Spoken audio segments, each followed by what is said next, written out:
تمہید کے بعد آپ بچوں کو بغور سننے کی تاکید کے ساتھ عبارت کی قرأت کریں۔ آپ کے لیے میں قرأت کرتا ہوں۔ میرا پیارا وطن، جیسے ہی ریل گاڑی پلیٹ فارم پر رکی، ہم اپنے ڈبے میں چڑھے اور میں جلدی سے کھڑکی کے ساتھ والی نشست پر بیٹھ گیا تاکہ باہر کے سارے نظاروں سے لطف اندوز ہو سکوں۔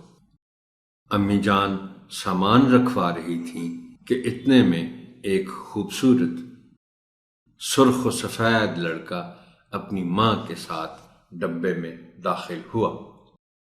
اس کی ماں بھی انگریز تھی، لیکن کلی کے ساتھ ٹوٹی پھوٹی اردو میں بات کر رہی تھی۔ میں نے لڑکے کو اپنے ساتھ بیٹھنے کا اشارہ کیا تو اس نے مسکراتے ہوئے کہا، شکریہ، میں حماد ہوں۔ میں نے بھی اپنا تعارف کرایا اور تھوڑی ہی دیر میں ہم بے تکلف ہو گئے۔ وہ میرا ہم عمر تھا اور اس کا باپ پاکستانی تھا۔ گھر میں والد صاحب صرف اردو زبان میں بات کرتے تھے، جس کی وجہ سے حماد بھی اردو بول اور سمجھ سکتا تھا۔ ابھی پاکستان آئے انہیں چند ماہ ہوئے تھے اور وہ سیر کرنے کے لیے شمالی علاقہ جات میں پہلی دفعہ جا رہا تھا۔ اسے پاکستان کے بارے میں کچھ واقفیت نہیں تھی، لیکن وہ جاننا چاہتا تھا کہ پاکستان کس طرح کا ملک ہے۔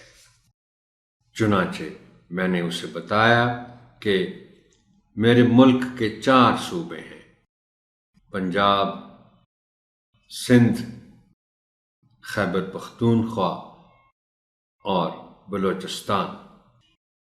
پنجاب آبادی کے اعتبار سے سب سے بڑا صوبہ ہے۔ یہ زراعت اور صنعت کے حوالے سے بہت مشہور ہے۔ اس کا دارالحکومت لاہور ہے، جو باغوں اور یونیورسٹیوں کا شہر کہلاتا ہے۔ پھر خیبر پختونخوا ہے، جو بلند و بالا پہاڑی مقامات کے لیے مشہور ہے۔ اس کا صدر مقام پشاور ہے، جو پھولوں کا شہر کہلاتا ہے۔ پھر سندھ ہے، اس کا دارالحکومت کراچی ہے، جو اپنی وسیع بندرگاہ کی وجہ سے منفرد مقام رکھتا ہے۔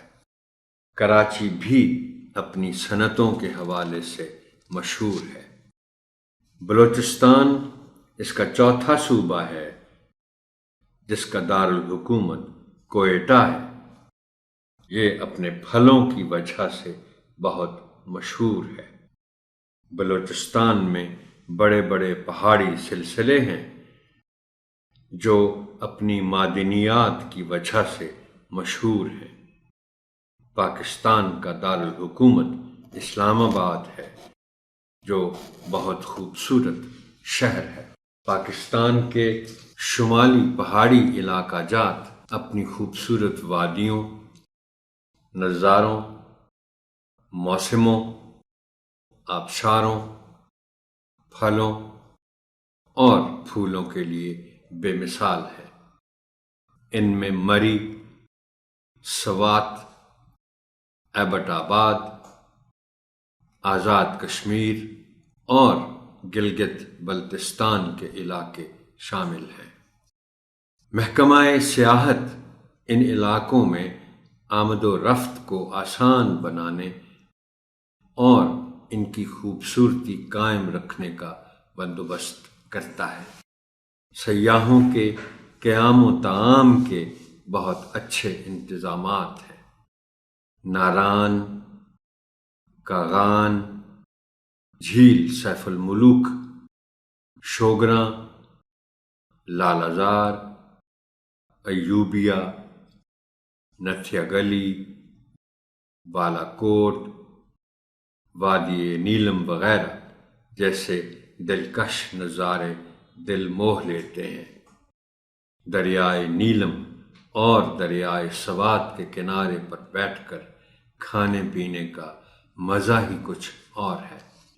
گلگت بلتستان میں شاہراہ کراکرم، ہنزا نگر، وادی نلتر، جھیل عطا آباد، وادی کمراٹ جیسے مقامات حسن اور رنگوں سے لبریز ہے۔ قلعہ التت اور قلعہ بالتت اپنے تاریخی پس منظر کی وجہ سے ایک خاص مقام رکھتے ہیں۔ یہاں کے لوگ پڑھے لکھے، امن پسند اور مہمان نواز ہیں۔ خوبانی، چیری، اخروٹ اور سیب کے درخت کثرت سے نظر آتے ہیں۔ وادی ہنزا کو خوبانی کا دیس بھی کہتے ہیں۔ یہاں کا خنجراب نیشنل پارک دنیا کا سب سے اونچا قومی پارک ہے۔ پاکستان کا قومی جانور مارخور انہی پہاڑوں میں پایا جاتا ہے۔ پاکستان کے تمام شمالی پہاڑی علاقوں میں بہتی ندیاں، برفانی چوٹیاں، پتھریلے بنجر پہاڑی سلسلے، سرسبز پہاڑ، گلیشیئر اور جھیلوں جیسے نظارے سیاحوں کو اپنی طرف متوجہ کرتے ہیں۔ حماد بہت دلچسپی سے میری سب باتیں سن رہا تھا۔ پھر اس نے مجھے بتایا کہ جب میں اسے پاکستان کے بارے میں بتا رہا تھا تو اس نے اپنے فون پر میری تمام گفتگو ریکارڈ کر لی تھی تاکہ وہ دوبارہ سن کر اسے تحریر کر سکے۔ اسے پاکستان بہت پسند آیا تھا۔